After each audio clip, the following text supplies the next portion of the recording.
আমাদের দেশীয় বা আমাদের বাংলাদেশিদের উপর কিন্তু একটা টার্গেট থাকে সবসময় যে আমরা ওই দেশে গিয়ে কিছু না কিছু করে ফেলবো, এটা করবো ওইটা করবো। তো এগুলা নিয়ে আমাদের উপরে এক্সট্রা একটা ফোকাস থাকে। ওই ফোকাসের কারণে কিন্তু আমাদেরকে আসলে জেরা বা কোয়েশ্চেন্স বেশি করতে পারে। তো এক্ষেত্রে আমি আসলে সাজেস্ট করবো যে ডকুমেন্টস গুলো প্রয়োজনে ইমিগ্রেশন মানে এন্টার করার জন্য বা একটা কান্ট্রিতে থাকার জন্য যেমন ট্রাভেল মেডিকেল ইন্স্যুরেন্স প্রয়োজন হতে পারে, অথবা মানে কনফার্ম রিটার্ন টিকেট এবং কি হোটেল রিজার্ভেশন। হোটেল রিজার্ভেশনটা আপনি 2 দিন 3 দিন বা 7 দিনের জন্য যতদিনের জন্য ট্রিপে যাবেন সবগুলো কিন্তু পেমেন্ট কমপ্লিট করেই আপনি ফেড স্লিপ নিয়ে যাবেন। এটা আসলে সাজেস্ট করবো আমি। ট্রাভেল মেডিকেল ইন্স্যুরেন্সটা এত ইম্পর্টেন্ট না, ইম্পর্টেন্ট হচ্ছে হোটেল, কনফার্ম হোটেল এবং কি রিটার্ন টিকেট।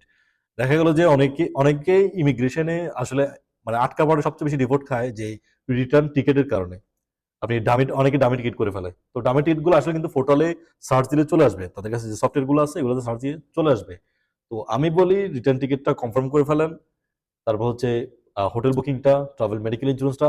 আর সবচেয়ে ইম্পর্টেন্ট হচ্ছে যে আপনি কোন কোন প্লেস গুলোতে আসলে ভিজিট করবেন। ট্রাভেলার যেহেতু করবেন, গুগলে ইউটিউবে আপনি দেখে নেন যে যে এরিয়াতে আপনি হোটেল নিয়েছেন আশেপাশে কোন এরিয়াগুলো আসলে ট্যুরিজম স্পট সবচেয়ে বেশি ট্রাভেলাররা যায়, ওইটা আসলে মাথার মধ্যে নিয়ে নেন। ইমিগ্রেশন যখন জিজ্ঞেস করবে আপনাকে, আপনি বলে ফেলবেন যে আমি এই হোটেল থেকে এই ডেস্টিনেশন গুলোতে আমি ভিজিট করবো, খালাস, তাহলে আর কোনো প্রবলেম